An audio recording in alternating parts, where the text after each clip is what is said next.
Hello everyone and welcome to another video Total English. So dear students, पिछले कुछ दिनों से मैं वीडियो नहीं बना पा रहा था क्योंकि मेरी हेल्थ ठीक नहीं थी, जैसा कि मैंने इस नोट में भी यहाँ पर सेंड किया हुआ था। सो फाइनली कुछ दिनों के बाद अभी रिकवरी हुई है। So now I will try to be consistent और रेगुलर वीडियोस बनाऊंगा। और मैंने ये लिस्ट भी डाला था, आप देख सकते हैं। ये सारी वीडियोस अभी डेली आने वाली हैं, ठीक है। तो आज हम लोग पहला वीडियो इस पर काम करने वाले हैं, जो कि नेशनलिज्म इन इंडिया चैप्टर मैंने स्टार्ट कर दिया था। नेशनलिज्म इन इंडिया का बस लास्ट पार्ट बचा हुआ था, जिसको आज हम लोग ख़त्म करके आगे बढ़ने वाले हैं, ठीक है। आने वाले वीडियोस में हम लोग देखेंगे सैम्पल पेपर जो कि सीबीएसई ने रिलीज़ कर दिया है क्लास 10 का, उसके अनुसार किस प्रकार का क्वेश्चन आने वाला है वो हम लोग थोड़ा एनालाइज करेंगे, ठीक है। चलिए, तो अभी तक हमने जो देखा था सिविल डिसोबीडियंस मूवमेंट ख़त्म हो चुका था और how the participant saw the movement, ये हमने देखा अलग अलग कैटेगरीज में। तो कैसे किसने मूवमेंट को किस प्रकार योगदान दिया अपना। तो अगर आपने पहले के वीडियोस नहीं देख रखे तो उसका लिंक मैं डिस्क्रिप्शन में दे दे रहा हूँ, आप डिस्क्रिप्शन से जाके वहाँ से देख लीजिएगा या फिर आई वाले बटन से भी आप देख सकते हैं। Today we will see the limits of civil disobedience movement. जो सिविल डिसोबीडियंस मूवमेंट चल रहा था वो एक सक्सेसफुल, कह सकते हैं शुरुआती फेज़ में था, लेकिन बाद में वो उसका डाउनफॉल हो जाता है, वो गिर जाता है नीचे। सिविल डिसोबीडियंस मूवमेंट में क्या क्या लिमिटेशंस थे, जो बैरियर्स थे, जो हमारे समाज में हमें आगे बढ़ने नहीं दे रहा था।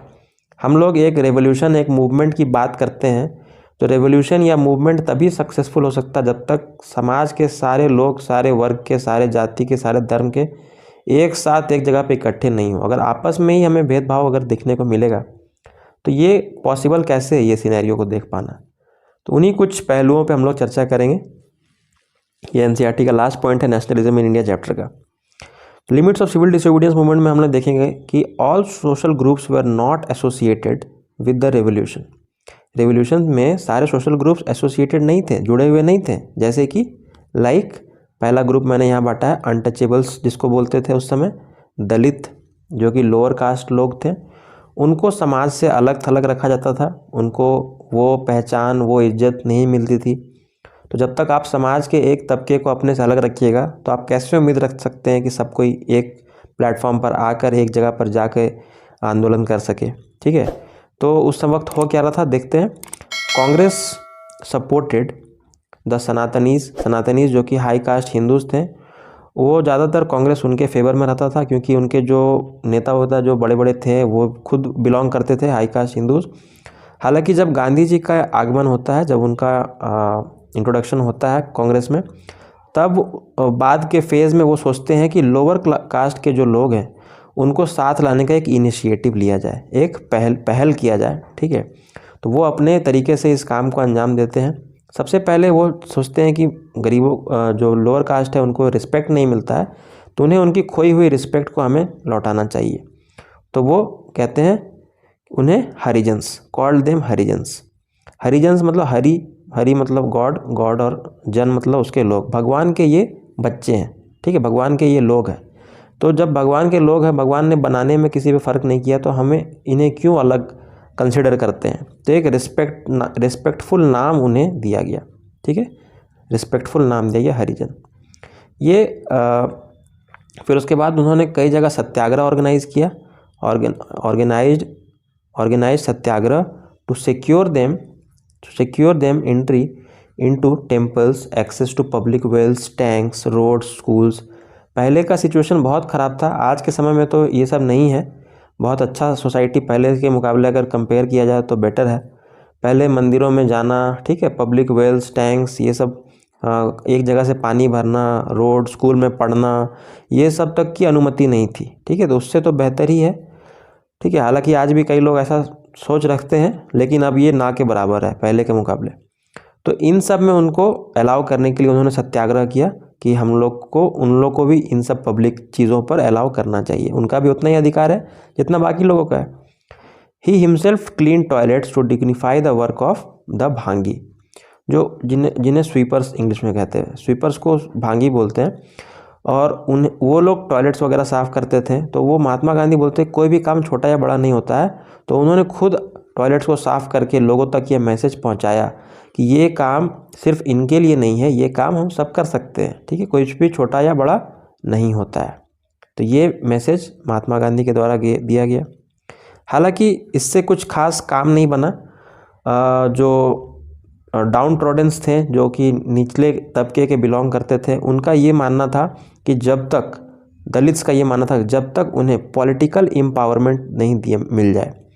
पॉलिटिकल एम्पावरमेंट मतलब समाज में उन्हें एक शक्तिशाली पोस्ट पर, या फिर कह सकते हैं वैसे वैसे कानूनों को नहीं लाया जाए जिसमें कि उन्हें मान्यता मिले। इन सब चीज़ों को जब तक नहीं किया जाएगा तो ये ऊपर वाले किए गए चीज़ों से, ये सब चीज़ों से कुछ खास फ़र्क नहीं पड़ेगा। ठीक है, क्योंकि आज महात्मा गांधी है तो वो लोगों को समझा रहे हैं, कल को वो नहीं रहेंगे तो फिर समझाने वाला भी नहीं रहेगा, फिर पता चलेगा कि उनको ये सबसे अलाउ नहीं करेगा, हटा दिया जाएगा। तो ये एक परमानेंट सॉल्यूशन नहीं था। ठीक है, परमानेंट सॉल्यूशन था कि लीगली कानून के नज़र में उन्हें बराबर का दर्जा दिया जाए। ये बात भी सही थी दलित्स की। तो जैसे कि उन्होंने एजुकेशनल इंस्टीट्यूशंस में डिमांड किया रिज़र्व सीट का, कि जो जैसे स्कूल वगैरह में उनको अलाउ नहीं करते थे तो कम से कम 20% 30% जो भी है नंबर है उनके लिए रिज़र्व किया जाता कि उनको भी पढ़ने का हक मिले। Separate electorate that would choose the Dalit members for legislative councils, चुनाव वगैरह में जो सीट होता है वो उनके लिए अलग से कर दिया जाए, ताकि वहाँ पर जो नेता उनके बीच में से निकल कर आएगा वो उनके भलाई के बारे में बेहतर सोचेगा। तो ये उनकी मांगे थी। हालांकि महात्मा गांधी इन सब को शुरू में मानने को रेडी नहीं थे, लेकिन डॉक्टर बी आर अम्बेडकर का इंट्रोडक्शन फिर यहाँ पे होता है। ठीक है, लीडर ऑफ दलित्स, वो दलित्स के लीडर या कहे तो उनके लिए सब कुछ करता धरता जो है वही थे। ठीक है, उन्होंने अलग अलग आवाज़ें उठाई अलग अलग जगहों से और एक एसोसिएशन बनाया जिसका नाम था डिप्रेस्ड क्लासेस एसोसिएशन, जो कि कब बनाया गया था 1930। ठीक है, 1930 में ये एसोसिएशन बनाया था जिसके तहत वो लोग अपनी मांगों को रख सकें। जब उन्होंने सेपरेट इलेक्टोरेट, जो यहाँ पे लिखा हुआ सेपरेट इलेक्टोरेट, यही बात को यहाँ पे बोल रहे हैं, डॉक्टर अम्बेडकर भी इसका समर्थन कर रहे थे कि हाँ हमें सेपरेट इलेक्टोरेट चुनाव वगैरह लड़ने के लिए अलग से हमें रिजर्वेशन सीट वगैरह चाहिए। तो महात्मा गांधी इस बात को अग्री नहीं कर रहे थे शुरू में, वो फास्टिंग में चले गए, फास्ट एंड टू डेथ। ठीक है, वो फास्टिंग में चले गए and believe that it will slow down the process of their integration into society. और उन्होंने ये माना कि इससे क्या होगा, उनका जो प्रोसेस है इंटीग्रेशन में, समाज में मिलने का, ये जो प्रक्रिया है ये ठीक से नहीं हो पाएगा। ये उनकी थॉट थी। हर इंसान का अपना अपना सोच होता है। हालांकि जब बीच का रास्ता निकालना लास्ट में पड़ता ही है। जब दोनों की बात नहीं बन पा रही थी, महात्मा गांधी और डॉक्टर अम्बेडकर के बीच में काफ़ी बहस चली, फिर फाइनली पूना में एक डील होता है, एक पैक्ट होता है जिसको पूना पैक्ट बोलते हैं। पूना जो महाराष्ट्र में, पूना पैक्ट होता है 1932 में, जिसके तहत फाइनली दलित्स को उनका हक मिलता है। उन्हें पहले डिप्रेस्ड क्लास बोलते थे, आज वो शेड्यूल कास्ट कहलाते हैं। उन्हें रिजर्वेशन दिया गया, उन्हें सीट्स रिजर्व करके पहली बार दिया गया। तो ये समाज में हमारा इस तरह से भेदभाव था, इस तरह से बंटवारा था। तो जब तक हम लोग इस तरह से बटे हुए रहेंगे तब तक साथ में कैसे लड़ेंगे। ये चैलेंजेस थे इंडियन सोसाइटी में। हर देश में अपने अपने चैलेंजेस होते हैं, यहाँ के भी अपने अपने चैलेंजेस थे। दूसरा था challenges on the basis of religion, धर्म के आधार पर, कि वहाँ पर ब्रिटिश पॉलिसी तो आपको सिंपल सा पता है कि divide and rule, divide and rule, कि मतलब जितना तोड़ो उतना राज करोगे, ठीक है, उतना रूल करोगे। तो वो किसको तोड़ने की कोशिश करते थे, हिंदूज़ और मुस्लिम्स को। जानते थे कि हिंदूज़ और मुस्लिम जब तक साथ में हैं ये लोग बहुत पावरफुल हैं, लेकिन अगर इनके बीच को ही हम लोग दरार बना दें तो ये दोनों अलग अलग जब हो जाएंगे तो दोनों वीक हो जाएंगे, और जब दोनों वीक हो जाएंगे तो दोनों पर राज करना ज़्यादा आसान हो जाएगा। ये सिंपल सी फिलॉसफी थी उनकी, और इसी फिलॉसफी पे वो सक्सेसफुल भी रहे। और फाइनली जब आपको पता भी है आज के टाइम पे जब हमें इंडिपेंडेंस मिल गई तो उसके बदले हमें पार्टीशन भी सहना पड़ा, हमारा देश के टुकड़े कर दिए गए, पाकिस्तान बन गया, फिर बाद में बांग्लादेश क्रिएट हो गया। तो इस तरह से जो कि पहले इंडिया होता था वो कंप्लीट हमें मिला भी नहीं, तो आपस में लड़ाइयाँ लड़वा दी गई। ये चीज़ से हम लोग उभर नहीं पाए। नॉन कोऑपरेशन मूवमेंट के दौरान खिलाफत मूवमेंट चल रहा था, लेकिन जब ये ख़त्म हो गया, नॉन कोऑपरेशन मूवमेंट को वापस बुला लिया, तब वो मामला जैसे का तैसे छोड़ दिया गया। तो मुस्लिम्स फेल्ट एलियनेटेड, मुस्लिम्स को लगा कि अब कांग्रेस हमारा साथ भी नहीं दे रही है, और उस वक्त की जो रिलीजियस पार्टीज़ थी वो वहाँ पर क्रिएट होना शुरू हो गई थी। अलग अलग धर्म अपने आप को बड़ा दिखाने के लिए अपने अपने एसोसिएशन बनाना शुरू कर दिए थे। जैसे कि था मुस्लिम लीग था, ठीक है, मुस्लिम लीग था, हिंदू महासभा था, ये सब पार्टी अपने अपने धर्म को प्रचार करने के लिए आगे बढ़ रहे थे, लेकिन दोनों साथ में नहीं दिख रहे थे, एक फ्रेम में नज़र नहीं आ रहे थे।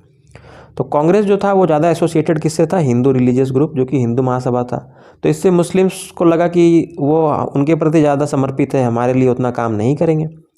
तो देखिए ये जो लाइन है यहाँ से स्टार्ट होगा, ठीक है, रिलीजियस, उसके बाद ये प्रोसेशन, फिर जिन्ना वन ऑफ, फिर MR जयकर, ऐसे लाइन है थोड़ा, ठीक है, इसको समझ लीजिए।